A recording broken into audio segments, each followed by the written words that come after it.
व्रतं चरिष्यामि तच्छकीयं तन्मे राध्यताम्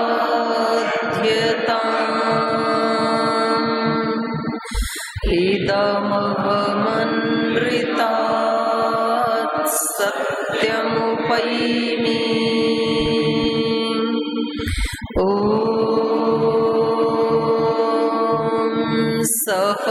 सहनावतु सहनौ भुनक्तु सह वीर्यं करवावहै तेजस्विनावधीतमस्तु मा विद्विषावहै।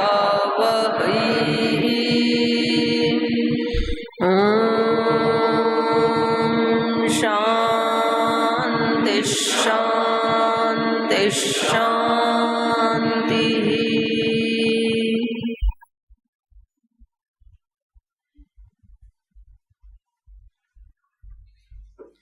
वाल्मीकि रामायण की किष्किंधा कांड का नवम सर्ग आज हम पढ़ेंगे।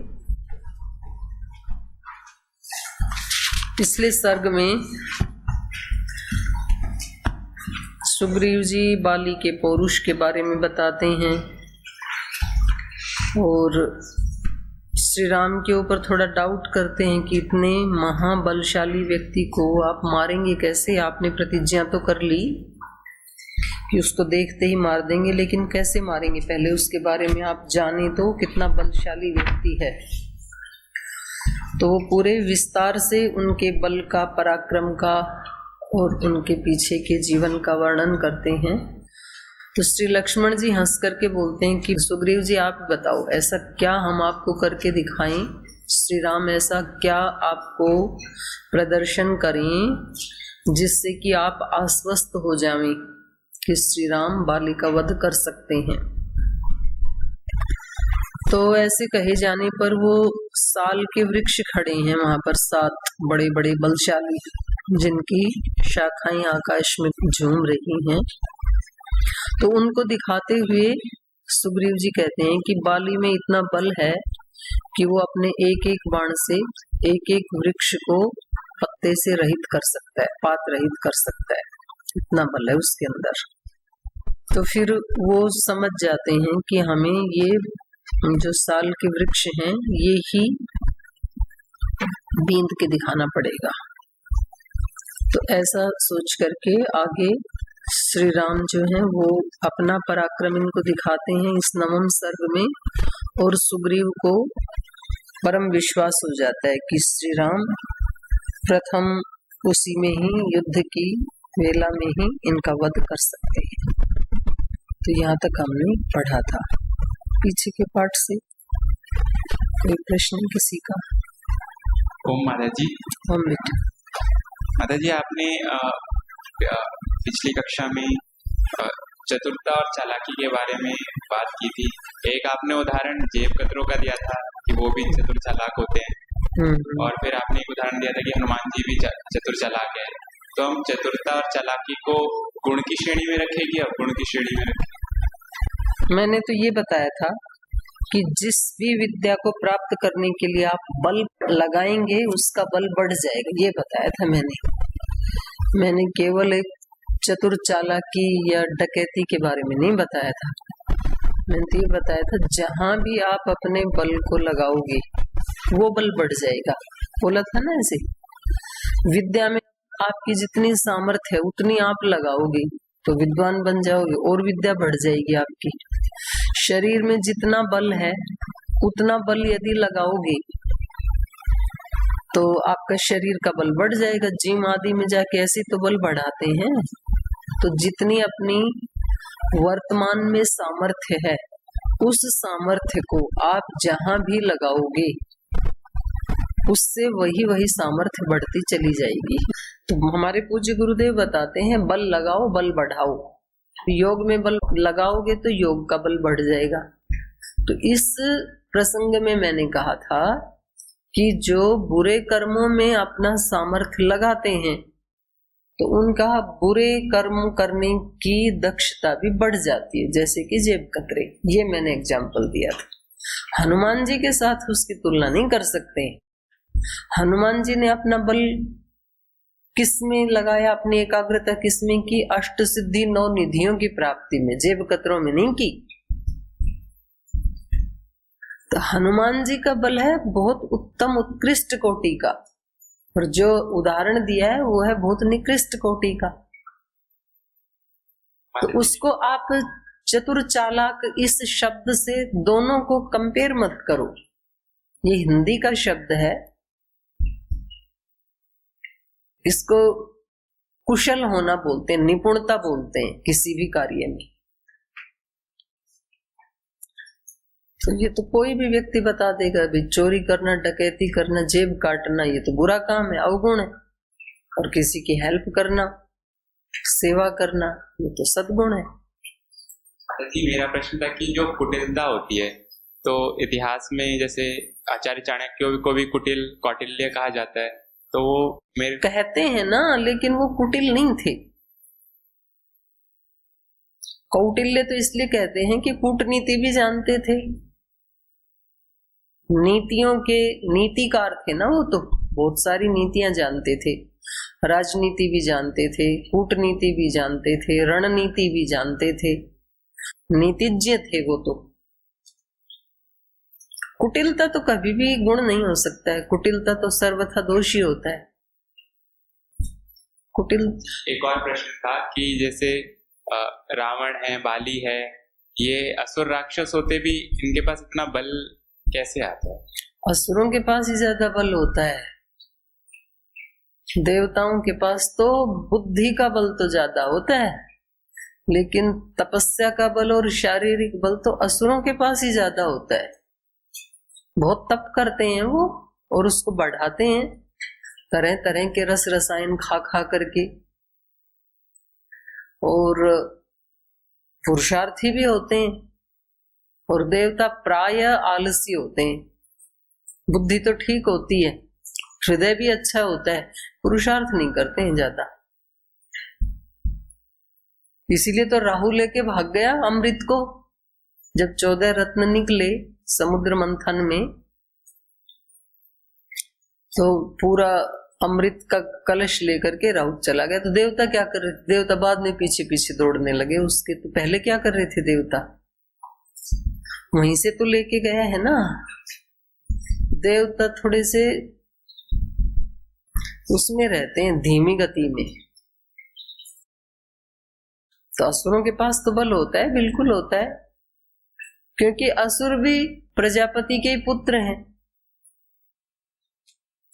और देवता भी उसी की संतान है, दोनों एक ही पिता की संतान है ना। तो दोनों में बल होना स्वाभाविक है, क्यों नहीं होगा। और जो पुरुषार्थ करेगा उसमें तो किसी में भी बल होगा। देवता करेगा तो देवता का बढ़ेगा, असुर करेगा तो असुर का बढ़ेगा। ये दोनों हमारे अंदर ही रहते हैं, आकाश में नहीं रहते।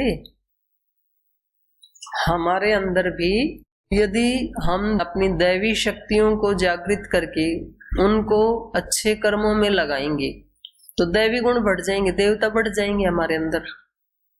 और हम अपनी सामर्थ्य को उल्टे सीधे कार्यों में लगाते हैं, चालाकियों में लगाते हैं, कुटिलता में लगाते हैं, तो असुर बढ़ जाएंगे। तो हर व्यक्ति का जो जीवन है, एक ही काम करते हुए उसका परिणाम अलग अलग आता है। क्यों? वो व्यक्ति भावना के कारण ही आता है। आपकी सभी कक्षाओं में जो भी आपके गुरुजन पढ़ाते हैं, आचार्यगण पढ़ाते हैं, वो सबको एक ही जैसा तो पढ़ाते हैं पाठ, लेकिन मार्क्स सबके अलग अलग आते हैं। एक ही घर परिवार में माता 2-3 बच्चों को सेम कोख में रखती है, सेम पालन पोषण घर का इन्वायरमेंट रखती है, फिर भी 2 बच्चों के स्वभाव अलग अलग होते हैं। एक परम पुरुषार्थी, एक परम प्रमादी, एक परम जागरूक, एक परम प्रमादी आलसी,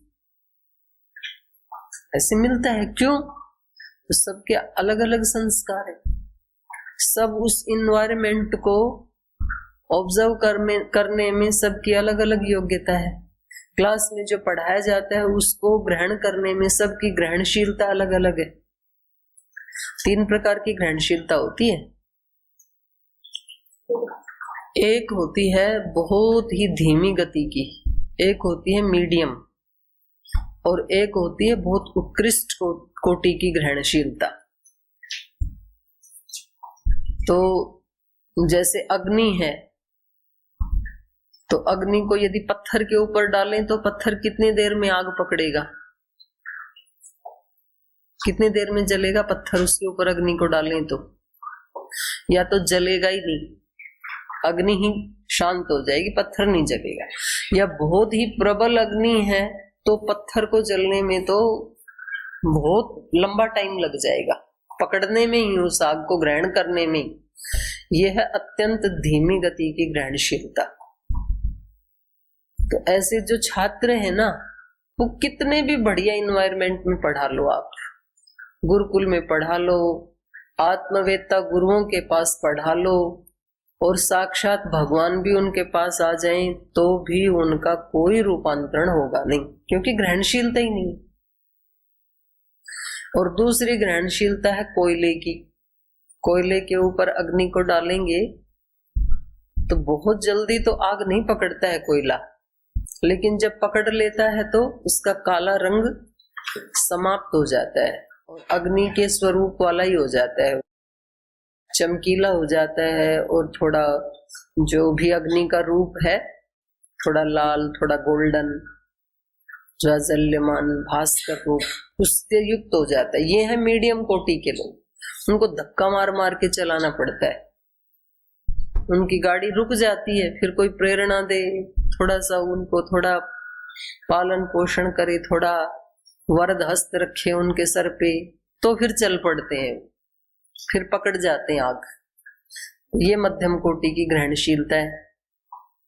और एक बारूद की ग्रहणशीलता है। बारूद के पास अग्नि को रखें तो कितनी देर लगेगी अग्नि ग्रहण करने में?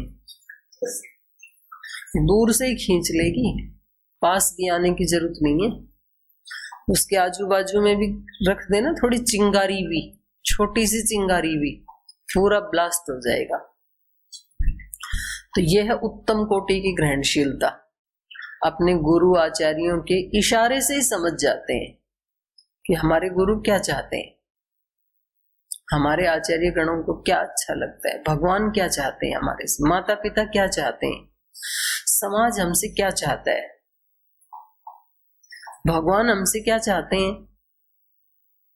भगवान तो यही चाहते हैं ये मेरे बच्चे हैं और मेरे ही स्वरूप वाले हो जाएं, यही तो चाहते हैं भगवान। तो ये अपनी ग्रहणशीलता के ऊपर डिपेंड करता है कि कितना बल लगा के किसको कितना बल मिलेगा। तो जितनी जितनी, जैसे आजकल आप लोग मंत्र जाप का अनुष्ठान कर रहे हैं, तो वो उतना लेखन तो सभी करेंगे, फल अलग अलग होगा सबका, लेकिन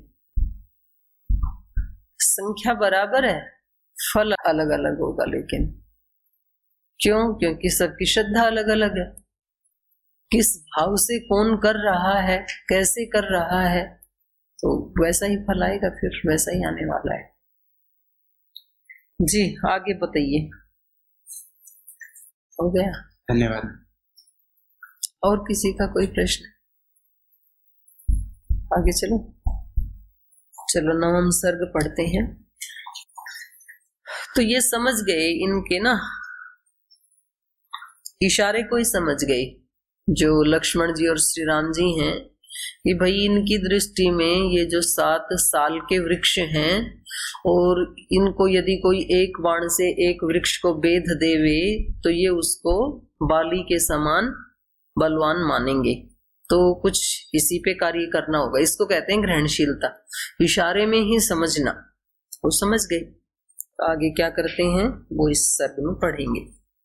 एतच्च वचनं श्रुत्वा सुग्रीवेण सुभाषितं प्रत्ययार्थं महातेजा रामो जग्राह कार्मुकं सगृहीत्वा धनुर्घोरं शरमेकं च मानदः शालमुद्दिश्य चिक्षेप ज्यास्वनैः पूरयन् दिशः स विसृष्टो बलवत्ता बाणस्वर्णपरिष्कृतः भित्त्वा शालान् गिरिप्रस्थं सप्त भूमिं विवेशः तान् दृष्ट्वा सप्त निर्भिन्नान् शालान् वानरपुङ्गव इदं चोवाच धर्मज्ञं कर्मणा तेन हर्षितः।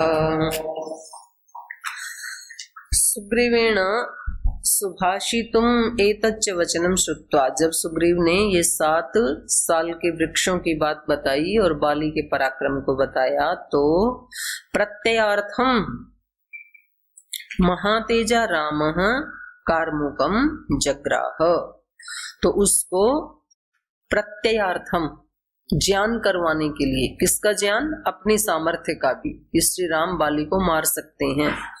महातेजा रामः, महान तेजस्वी श्री राम ने कार्मुकम जग्राह, धनुष को उठाया।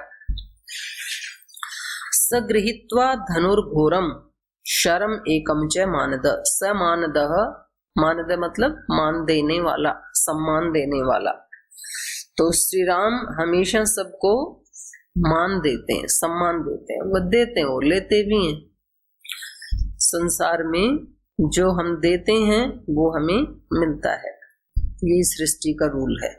वेद का भी यही आदेश है, देही में ददामि ते, न मे देही न ते दधे। धरती माता में एक दाना डालो तो बदले में हजारों दाने देती है, और एक भी ना डालो तो एक भी नहीं देती है। फिर तो हम अपने साथियों को, अपने बड़ों को, माता पिता को, गुरुजनों को जितना सम्मान देते हैं, जितनी उनके प्रति आत्मीयता रखते हैं, जितना उनको गौरव, उतना वापस हमें भी मिलता है। तो समस्या ये है कि व्यक्ति लेना तो चाहता है, देना नहीं चाहता है, तो फिर मिलता नहीं है। मांगने से वो झगड़ा करता है, फिर मेरे को तो कभी सम्मान मिलता ही नहीं है, मेरे को तो गौरव देते ही नहीं है, बस इन्हीं के गुणगान गाते रहते हैं। ये तो घरों में भी ऐसे होता है, ये माता पिता तो बस इसी एक ही बच्चे का गुणगान करते रहते हैं, मेरा तो नाम लेते नहीं, जैसे तो मेरे को कहीं उधार लाई थे कहीं से, जैसे तो मैं इस घर का बच्चा हूं ही नहीं। ऐसे संस्थानों में भी, स्कूल कॉलेजेस में भी होता है। ये गुरुजन तो बस इसी बच्चे को सर पे चढ़ा के रखते हैं, हमारी तो कोई गिनती नहीं है, हमारे को तो विद्वान मानते ही नहीं है।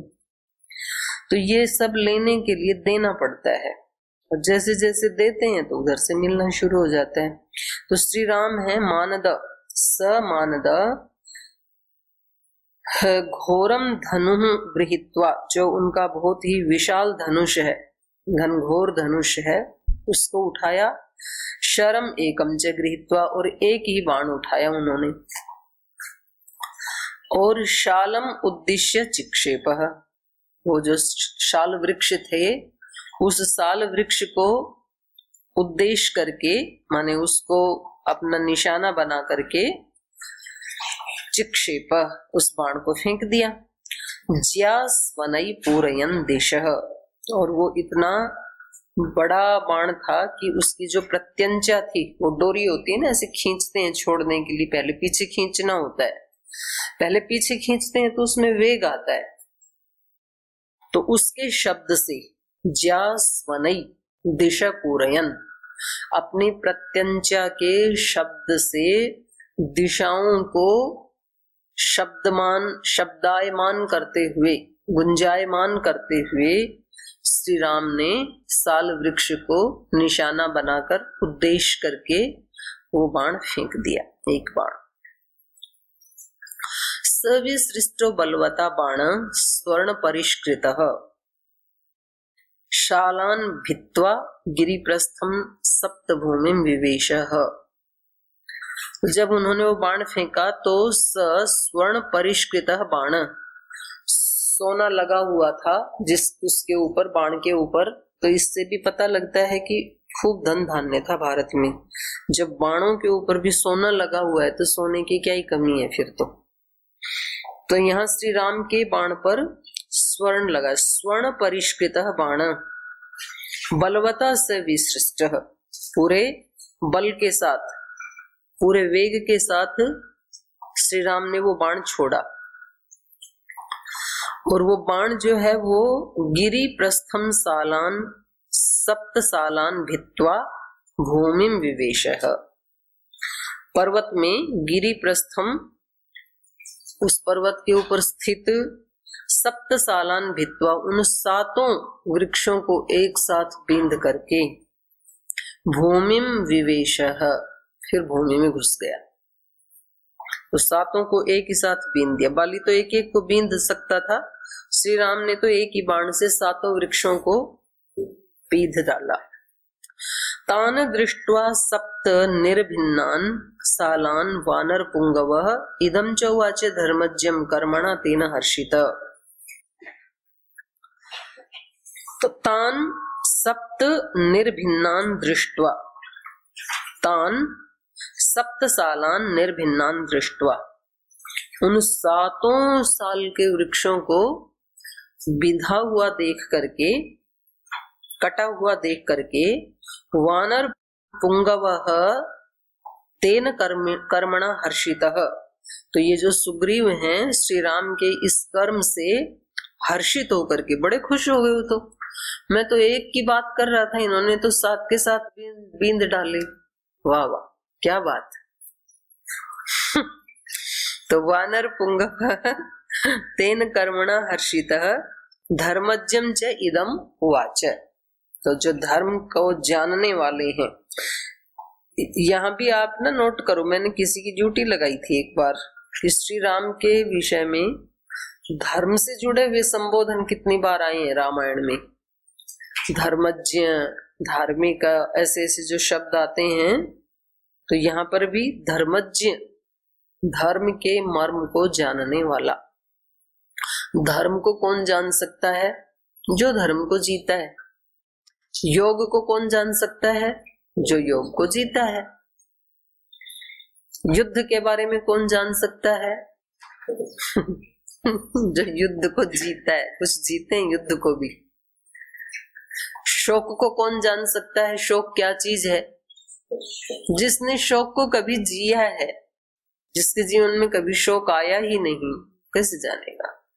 दुख को कौन जान सकता है? जिसने दुख को जिया है। सुख को कौन जान सकता है? जिसने कभी सुख को जिया है। आनंद या परमानंद को कौन जान सकता है? जिसने उसको जिया है। तो योगियों ने जिया है इसलिए वो जानते हैं, हमने उसको कभी जिया नहीं, तो इसलिए हम उसकी कल्पना भी नहीं करते। हमारी कल्पनाएं क्या होती हैं?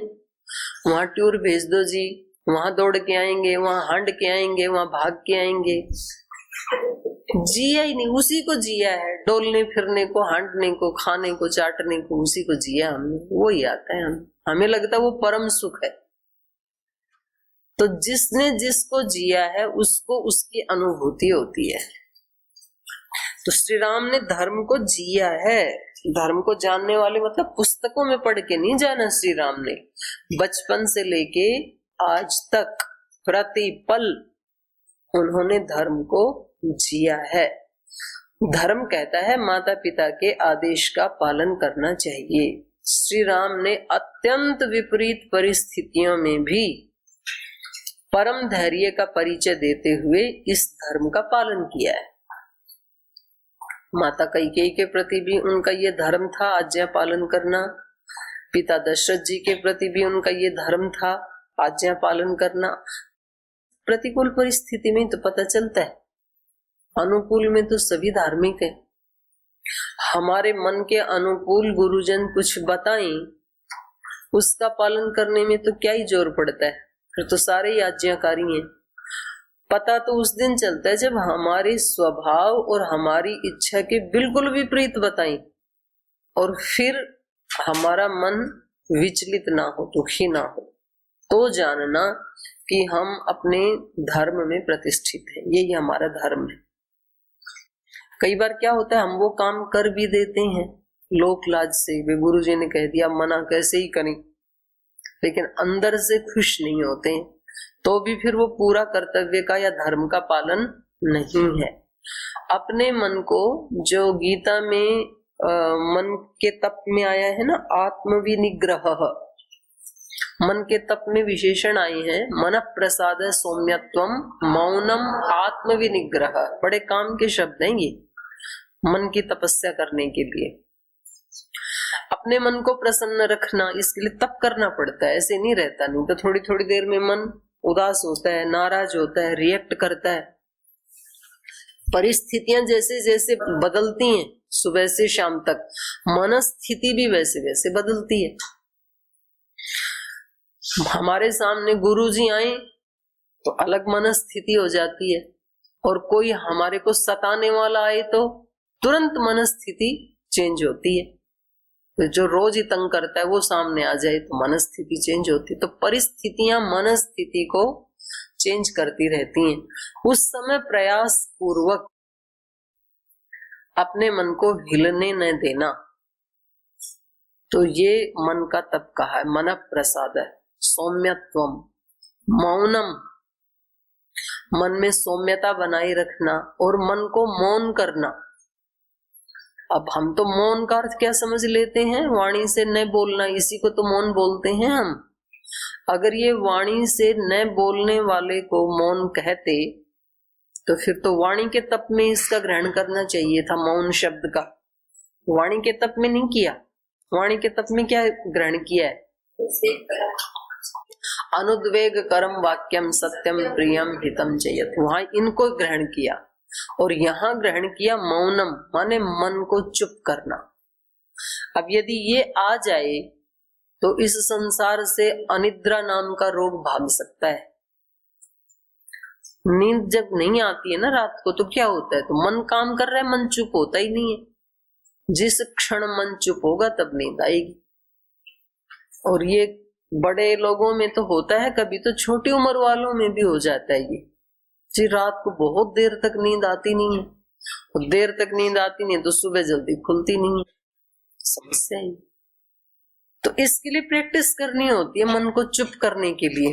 मन को बताना पड़ता है हर काम करते हुए ना, रामायण पढ़ते हुए बताना पड़ता है अब केवल रामायण में रहना और इधर उधर कहीं नहीं जाना। फिर कभी चला भी जाए तो तुरंत लाना पड़ता है वापस, रामायण में रहो। खाना खाते समय इसको बताना पड़ता है खाने में ही रहना, इस खाने के ऊपर जो चिंतन मनन करना है उतना करो और कुछ भी नहीं सोचना। खेलते समय खेल, ऐसे प्रैक्टिस करते हैं साधक। जब जो कर रहे हैं उसी में पूरा मन को डुबोना, उसी में उसको आनंद दिलाना। क्योंकि मन का स्वभाव ये है कि जहां उसको आनंद नहीं आता है ना, फिर वो वहां टिकता नहीं, भाग जाता है। मंत्र जाप चल रहा है यज्ञशाला में, इतना सुंदर हवन चल रहा है, त्र्यंबकम यजामहे सुगंधिम पुष्टिवर्धनम उर्वारुकमिव बन्धनान्वित्तिर्मुक्षीमाम, मंत्र बोले जा रहे हैं और ध्यान कहीं और ही है, मन कहीं और चला गया, क्योंकि मन को आनंद आ ही नहीं रहा आपके मंत्र में।